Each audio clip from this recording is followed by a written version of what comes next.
Afternoon, and it's bang on time, which is great for me.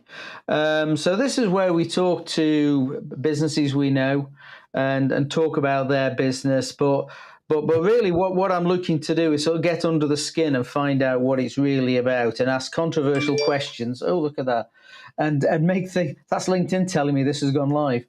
Um, ask controversial questions and give them a bit of a hard time and see what it's all about. And today we've got Steve Cranston from Lilac Films, and Steve Cranston is a long time supporter of what we do. They've got a great little business, and actually, if it wasn't for Steve, I'm not even sure I would have been here now. So and the title is Virtual Studio. Will it improve your business? And clearly, I missed the mark a mile because Steve came up with a much better title. And if he'd given it me on time, that would have been the title. But hey ho, I'm not complaining. Steve, I know you like to be kept on your toes, though, Roy. So throw out another title, then. Let's see where that takes us. Yeah. So Virtual Studio, will it improve your business, or the one you just gave me? Is tech worth the battle? No. Yes, I don't know. Is it? Well, let's start with your first question on there for that. Will Virtual Studio, because a lot of people won't know what Virtual Studio is, yet we're both using one today. So can I use yours as an example just to show that? You've got a lovely wide shot of yours, of what it looks like. So could you jump to camera 5 on there, where you can see a bit more of what your environment looks like? There we go. That's really what I'm looking like. So that is my world. That's a lot of tech, isn't it? A lot of tech. The story, am I okay to do that very quick, sort of like 60-second story of what Virtual Studio is, just as a way of introducing it? So COVID happened, and as a film company, we had a problem. We couldn't go out and shoot. So we had to find a solution of how can we get our customers getting footage to us. Now, that's not what actually Virtual Studio is, but that's kind of how it grew. So we went in and we started installing autonomous cameras, a little bit like what you see in the mailbox at the BBC, cameras that could work a little bit like CCTV cameras. We could control them from afar, still get high quality footage, and carry on operating during what was a difficult time for most businesses. What we saw, though, was this works a lot better than just in a COVID situation. This is actually equipping businesses to have, well, far better presentation meetings. The tech's dead simple to use. You literally just buzz and hop to jump through different camera angles like I just did there. And it gives you a really slick way to do presentations. If you've got a showroom, you can show around a showroom virtually as well as in person. And the whole idea of Virtual Studio was, well, can we do a simple camera setup that is easy to use, that will let people create their own content, do better live streams, and do better training courses in their living rooms, in their bedrooms, wherever it may be, that don't look like they're in their bedroom. So I think you're sat in what we call Studio 5 now, but this would be an upstairs room in your house. And for those watching your training sessions, no one would know about that. So you say you're going to give a hard time, Roy. I'm going to start by bouncing some questions back to you on there. Well, what's Virtual Studio done for you? You've had one of our Virtual Studios for almost 2 years now. What has it done for Sandler and your business? Well, as a, I'll go back to the main screen, I guess. As a face-to-face trainer, clearly the world changed on March the 23rd, and essentially I went out of business, and I ended up sitting. I was in America on holiday at the time when it all happened, and I was sitting in Orlando Airport buying green screen and one of these things. And that's, and these things went through the roof. You could, where are we? Before bought them, it was like 60 quid. And then when I actually bought them, when this thing went to hell, it was like 180 quid. Thank you, Amazon. I appreciate the price hike. But the whole philosophy was, and I was talking to my colleague, Matthew Dashby Hughes, and said, what we want to be is give as good, our remote training has to be as good as face-to-face training. And Matthew says, well, why don't we make it better than face-to-face training? And that sort of set us on a track. How can we make it better? And so, we tried improving what we did, how we functioned, remote training and remote selling. And this is the thing that, we're a business like anyone. It isn't just training. We have to sell the training. How do we interact through two pieces of glass? How do we do that better? And so we were gaining some skills, and then I came across what you did. And before this, that camera was all that I had, and you can see here this thing looking down.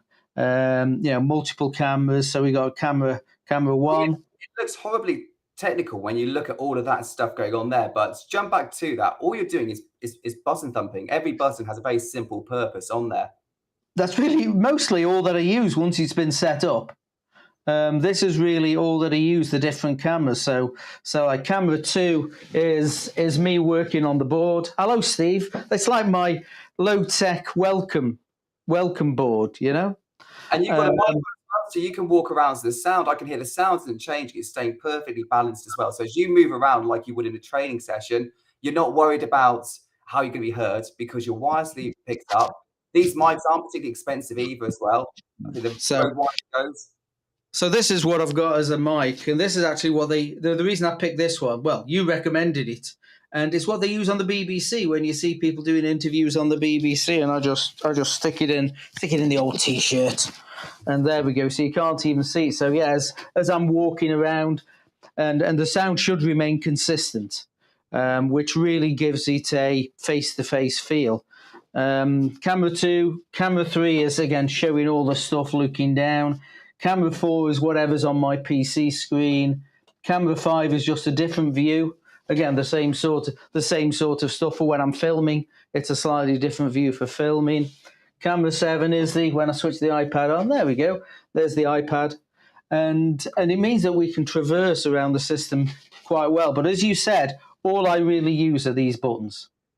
That's it. And that was the whole heart of it. It had to be easy to use. It had to be something that required a fairly low level of training to get to grips with and get started with, but something that would make a big difference. And that's kind of where I want to take the heart of the question. We've not really done instructions. So my background is I'm a film company. I make films for people. We kind of then moved into training as a support to that. That was kind of our monkey sport, if you want to call that. You get people into the training session, they see our credibility, they see what we can offer.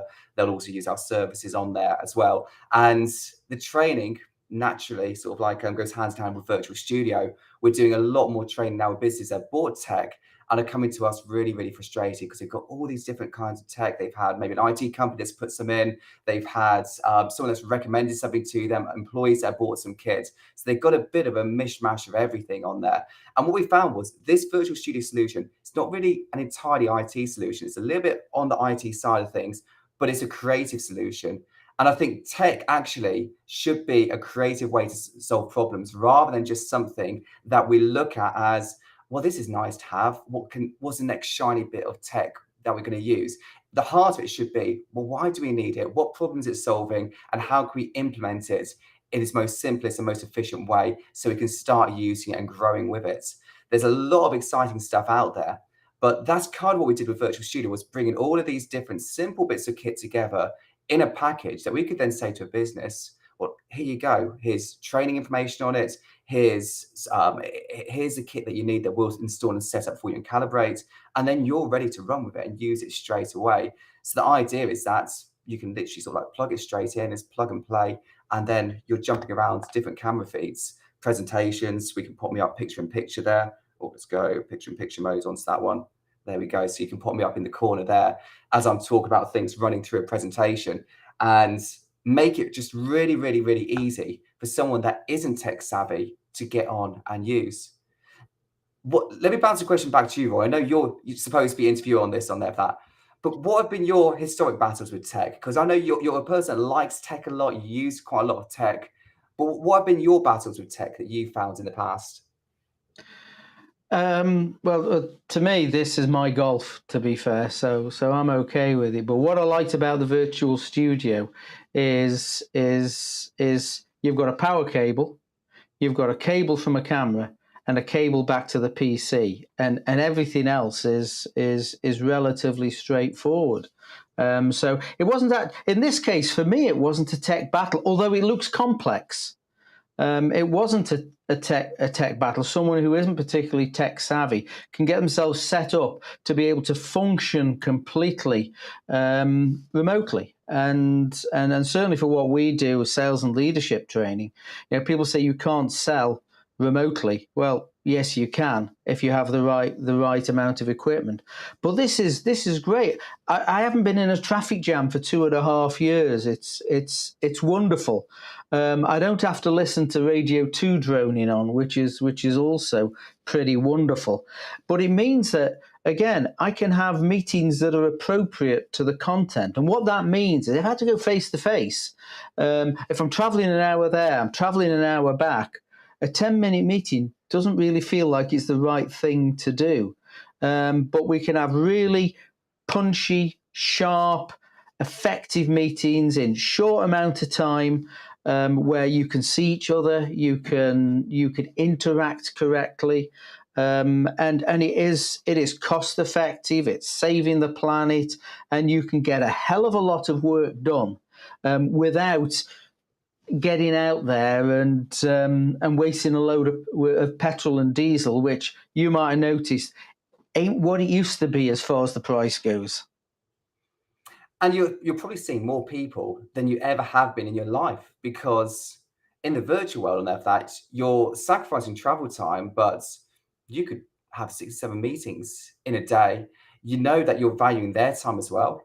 But I think it's also about the experience that virtual meetings, a lot of criticism around them have been that, well, it's just not the same as being in person. You can't gauge your emotions, you can't respond to certain things. And I think that's quite a good problem to tackle as well. Of is it actually sort of like a total replacement, or is it something that is actually a path where when you need to have a really good conversation with someone, you go back to the phone, you go back to in person to really do those conversions? Or do you think it can all be virtual now? So 90% of my clients I've never met, and we've not had to. And we can still work together quite effectively with this sort of tech. I'll just hide that for a second. I'll come back to that for a second. Thank you, Nigel. And it's not going to go. We are essentially the same people that we were in caveman times. We still need some social interaction. Some people need a lot more than others. But so again, in the sales world, you can spend a lot of time going to visit places that will never buy from you. And that's gone. That energy, those resources, they're gone forever. Now, on the other hand, if you can do pre-qualification and a lot of the stuff here before you even meet them, that's a very effective, and it's an accelerator to business. And as you said, I mean, typically I could never even dream of doing more than 2 training sessions a day. And that's from an office when people are coming to me. Today alone, I shall, by the end of the day, have done 4 training sessions. And this. and another. That's energy as well. At the end of it, it's your energy that's valued as well. That we don't think about all the things that sort of like our previous life was taken out of us. Those travel plans on there for us. The sort of like all the niceties that you used to like do when you're arriving in person and dealing with people. That especially if you're quite introverted, can be really, really, really draining on you for it. I think the criticism has often come that a lot of these virtual meetings don't look great. You've got fuzzy cameras. Eddie's asked a really good question about what kind of broadband speeds do you require for it to function effectively. Let's take them one at a time. Okay. Let's go from the top down. Nigel. In fact, Nigel was one of my first clients going back several years. It's lovely to hear from. Great stuff, Roy, and see how tech helps on so many levels. And tech does. Tech is an enabler. Just because you've got tech does not mean it's automatically going to make your business better. But having said that, this entire office that Steve's helped me set up runs on 300 watts, which is £1 a day. £1 a day to run my £1 a day, but I'm sure you survive that. That's 300 watts for everything that you got in there. It's actually running at 239 now, so I don't know what I've not got switched on, but I can see it's 240 as I was talking. So I've got a meter there that collects all the data, and 239 watts currently, which is less than £1 a day. And again, that's good news, right? So yeah, thank you very much, Nigel. Appreciate it. So we're going to let's see who's next. Danny. Great point. It looks really professional, organised, purposeful. I just love the way you talk, Danny. Yeah, and not like getting to a venue and it not being the most optimum environment. And again, this is only an enabler. It will never replace the human-to-human interaction, but it's an accelerator to make great things happen. So I love that. And then we've got Eddie. What broadband speed do you require for it to function effectively? My broadband speed, it's just standard business broadband. And if I've got a broadband tester here, let me see what the broadband runs at. It's about 40 meg, my broadband, but I think 16 meg will kill this. It's like Netflix sort of limit. If you're running Netflix, you should be fine, right? I would give you some examples. I've run this on a 4G network. Entirely sustainably without any dropouts in the full HD feed on there for it. Your broadband, unless you're in an area where you're struggling with Netflix and things like that, then you should have absolutely zero problem with this. This is something that's actually, you're not going to see any problems with whatsoever. There we go. Mine's about 45 meg. But Matthew runs. Say again? Yours will be on a slightly lower end to most. Most are on 100 meg now, aren't they? Yeah. Matthew runs his on 4G, all of Matthew's stuff. Thank you very much for your comment there, Eddie. So again, setting up to communicate with your clients effectively, having 10-minute meetings that are punchy and worth doing. This tech does not need to go away now we're back face to face. And I say it's you need to talk to Steve because I remember when we started this journey, it was right in the dark days of lockdown, and me and Steve sort of met in a car park of the local cinema, which was darkened because no one was allowed. And to be fair, we're passing boxes between cars, but stepping away to keep our 2 meters. And it was like two drug dealers doing something terrible in the darkness. But that's really where it all started. And Steve just handed me the boxes and give me support on setting it up. And this is where we've gone. We talk a lot in Sandler's about the pattern interrupt, how you can differentiate yourself, how you can do something that everyone else isn't doing. And at the moment, I mean, with your experience that people get from going on a Sandler training course virtually, they get one that's like nothing else out there. There's very few companies that have taken this leap yet. As a pattern interrupt, it's just brilliant. I've actually got a picture here to bring up of your tech that's I'd saved. So this is actually Roy's studio that we used as a bit of an example in the presentation. But this is kind of what's going on behind the scenes just here, and kind of shows the what we're actually sort of like what you're actually not seeing in the environments, what Roy's looking at, but.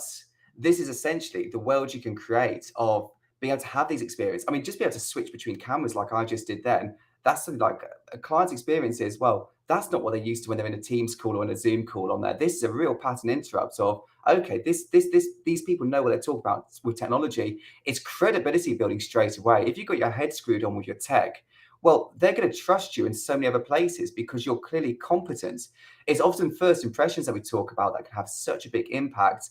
And when you get simple things like your tech right, that's why we say we don't need to make it massively complicated. So I've got a couple of cameras set up here. It needs to be something that's usable on there for it.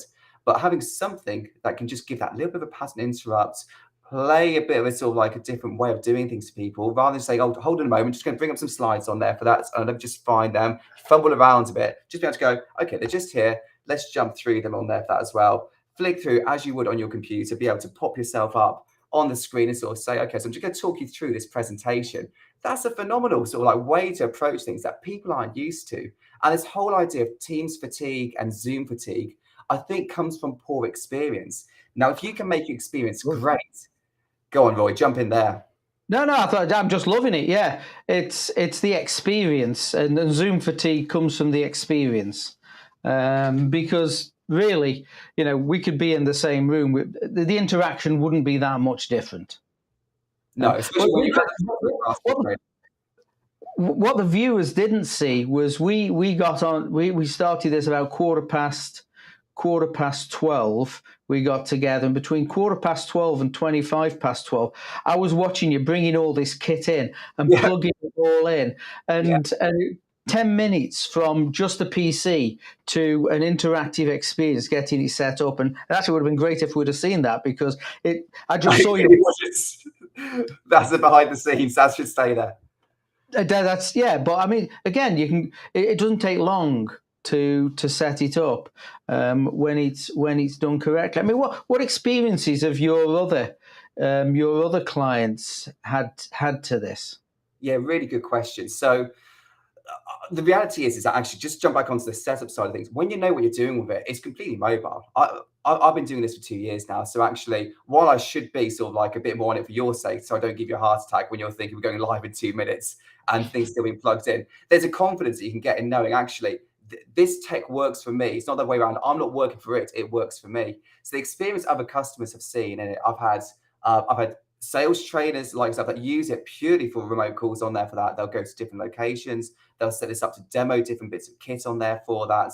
It's opened up international opportunities. It's been the biggest one we hear consistently. Originally, that was where it started with us, with a German lighting manufacturer. They had a hugely expensive showroom, central London, and they wanted people to be able to see that. But of course, COVID stopped that.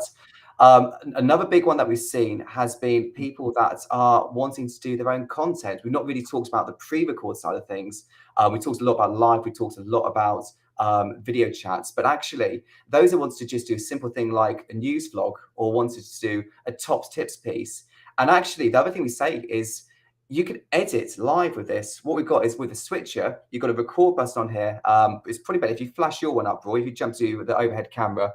On there, where Roy's pointing, there's just a simple record button. You hit record, and then all the buttons that you then click are being recorded on there. So you're not having to edit. And it's like, what we consistently hear is people say, I get time back. I was having to do so much editing before this, where I'd film something, I'd do 3 or 4 takes of it, and then I'd have to go into an edit program like Premiere or Rush or DaVinci or any of those ones out there, and I'd have to cut it all together.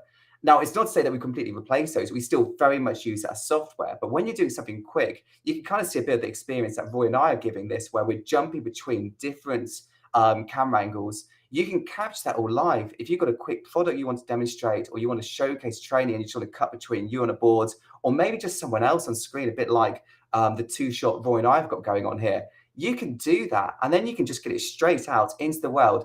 And from an efficiency point, and in a world that likes content, and good content and love content, you can hit 2 big things there. You can get great content and regular content without the cost of having to rely on a third party to intervene consistently with it. So that's probably the big difference I'd say we've seen.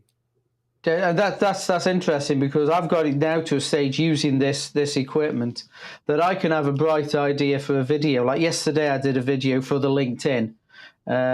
It was a 2-minute video from first bright idea, I'm going to do it, to recording it, putting it on LinkedIn, YouTube, Twitter, and one other, having it fully subtitled from start to finish to 20 minutes. Yeah, it's phenomenal. And the thing is, the beauty of this system is that if you've got 2 cameras and you fluff your lines, you just keep on going, and it's because it's all synced up. It's easy just to chop that fluff out, move to a different camera. It's wonderful, and you can get content out. And content, I think that's the big change. That content is king. And here's something else from a sales point of view. You know, I used to rep an area, and I couldn't get from the northwest to the south, northwest to the southeast in a day. I can actually bounce all over an area now, and I can cover the whole area in real time for people who need it without moving from here, rather than saying it'll be a week next Tuesday, where my competitors can go and crawl in there and take my business. And here's one of the, I mean, we talked about it earlier with Matthew. The Bank of England is saying there's going to be a recession. I thought was pretty unhelpful. However, what this means is with this sort of tech, you can go further and wider and more in depth than you ever had before. And you can go into areas you never bothered to look at because you couldn't get there, and you can be there in a heartbeat, and you can start eating your competitor's lunch with this, and that's really what this thing can do for you. I mean, so exciting. We've got truly global businesses here in Little Stafford that are run by two people because this tech can allow a training company to do that. It's so that the whole door. You can truly use LinkedIn to its full potential. You're not, well, they're in Portugal, or they're in the Netherlands, or they're in America. It's like, oh, well, they probably wouldn't be able to a customer we could approach, even though our training would be right for them, or our product would be right for them, because of the difficulties in being able to either demo or showcase or just reach. It wouldn't be viable financially or to them to do that. When suddenly it's like, this is a huge door that's been opened. It's like there are going to be floodgates soon, and it's just a question of, where do you want to be on this journey? Do you want to be a late adopter that is picking up the crumbs, or you could be an early adopter that is really reaping the benefits of using your tech well? Because there's so much stuff out there for it. And the savvy companies are looking at it and looking at the processes and going, okay, we're going back to the drawing board about how our processes were laid out, and looking at what we can do to reinvent it, reworking the old, making sure that we're constantly bringing the new into it, make sure the core vision of the business is still being met, but we're looking at how we can just repurpose things to be more efficient, open new markets to us, and capture those. Because it's perfect. It's perfect because when the market's shrinking, you've got a choice. You can either shrink with it, or you can take someone else's bit of the market, and you can be so effective. And I think a lot of businesses end up dealing with companies who are not quite right with them, but they're just able to get to them. Now you've got your choice. You can just focus in on the people that you want. And it doesn't matter if it's in Land's End. It doesn't matter if it's in John O'Groats. It doesn't matter if it's in Boston, Massachusetts. You can be there in seconds as if you was in the room.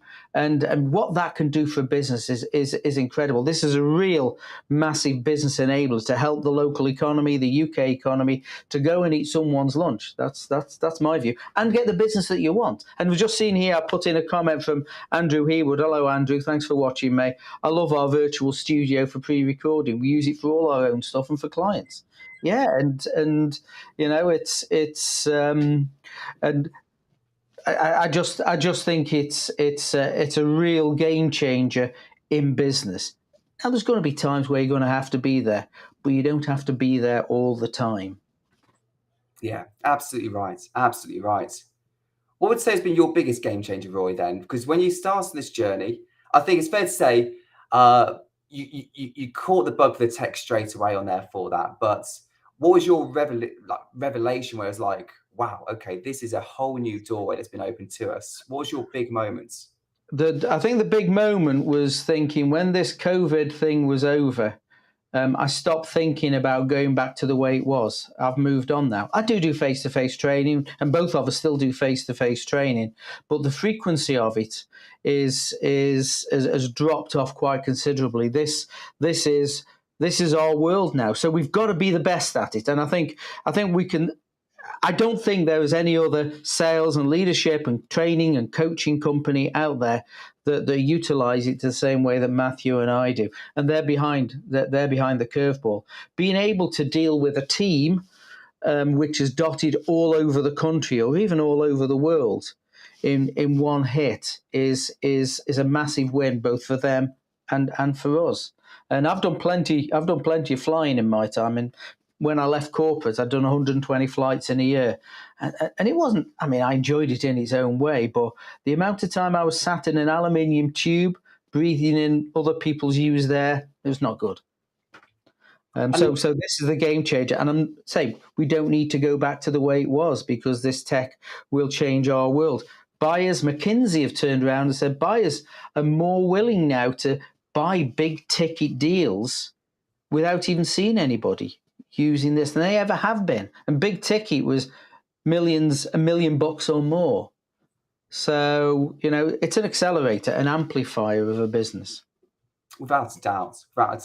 And we're only at the start. That's the thing, is that this new tech, the way that it's working, a lot of it has been in place in different guises, but the purpose of it, it's like with virtual studio or with some of the podcasting solutions we put out there, you can get talent now from all around the world as well. That is the other big thing. You could be sat, Roy, doing a one-to-one with some of the head team in Sandler, on that. You can have some of the sort of like the market leaders in the industry, people like Gary Vee on there, that you build a relationship with them, and suddenly we see people that are quite small, sort of like YouTubers, small vloggers starting out, that have these major people that give them a huge boost on there because they asked a question and had the right tech in place to be able to sort of say, yeah, you can jump on. They look the part, so they attract the talent as well. And I think that's a big part of the story as well is, well, for your business, we've been so used to being quite isolated, especially coming out of COVID, where we work in the same bubble with the same network. And there's nothing wrong with that network, just to say that there's a great people in that network. But to expand your network is always a good thing. And to have truly global networks where you're looking all around the world for people that you can get their perceptions on talent, on culture and the way they approach sales there. You can get these market leaders linking in and giving you content as well on there. This is it's one of the most exciting times I think I could say in my sort of like, I'm not that old, but career, 15 years in, yours a little bit more than mine on there. A lot more than yours, my friend. So, yeah, and we're at the 30 minutes now, and I think there's more content here. Maybe we should arrange another one of these to talk about how this tech can be used. And I think we should arrange something in the next month to have another one of these half-hour sessions. So we've got to wrap it up now, but what I want is some conclusions for you. I mean, we've had a good chat. What are the major points we should be taking away with us here? Yeah, okay. So let's jump back to a quick summary of it then. The first point is your tech actually helping you in your business? Because if it's not, consultancy is probably not a bad place to go to on there. That doesn't have to be ours. There's plenty of great consultants around there for it. But get the right kind of consultancy, because there's a big difference between creative consultancy and IT consultancy. IT, I would say, tends to be functional and solutions driven. There's nothing wrong with that. Creative tends to be a lot more focused on problem solving, innovation on there for it. And it's, where does your business sit? Are you looking for innovation? Are you looking for functionality on there? Possibly a blend of the two.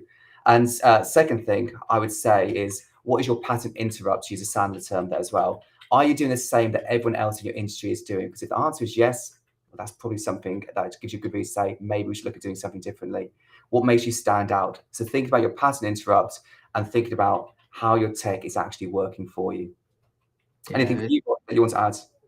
Yeah, I mean, the world's marching forward. You can either run ahead of it or you can play catch up. And I know certainly so many people sort of, as soon as they could, ran back to the way they were. But the world's moved on. And you're missing a trick if you don't take Steve's virtual studio. And so, Steve, before we go, how do people get hold of you? So my website is lilac-films.com. We've recently gone through a rebrand. We're now Lilac Howl, as a way of identifying that we're bigger than just film now, and what we're doing with products like Virtual Studio, with the training and with the film content. We're very easy to find on Google, Lilac Howl. You can connect with me on LinkedIn, Steve Cranston.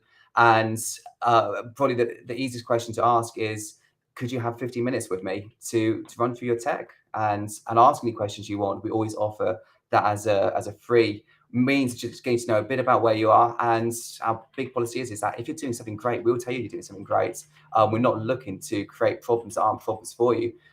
We also want to learn from people out there as well. So if you're doing something great with tech, or you've heard a bit about this, but you're also doing something in the same kind of field, I'd love to hear from you as well, because it's all about sharing and transferring that knowledge on there to create some truly innovative and exciting packages. So what's your email address, Steve? Email is steve@lilac-films.com. That's steve@lilac-films.com. And you probably don't want to share your phone number. It's all over my website. We'll do the office one, which I can never remember. You don't know your phone number, do you? Oh, brilliant. Thank you very much, Steve. We're going to talk more about this, because I think it's a hell of a subject to actually leverage the economy. Danny's put this. There we go. No, that's brilliant. Danny's put this. I'm loving your work, Danny. There you go. Lilacfilms.com. You can get hold of Steve that way. This is a game changer. It'll take your business a major step forward. Do not stand in an orderly queue. Get right at the front of it. He never rings himself, says Danny. You're probably right. Brilliant. Thank you very much, Steve. We'll see you soon. Say goodbye, Steve. We're going. Pleasure, everyone. Thank you very much. Take care.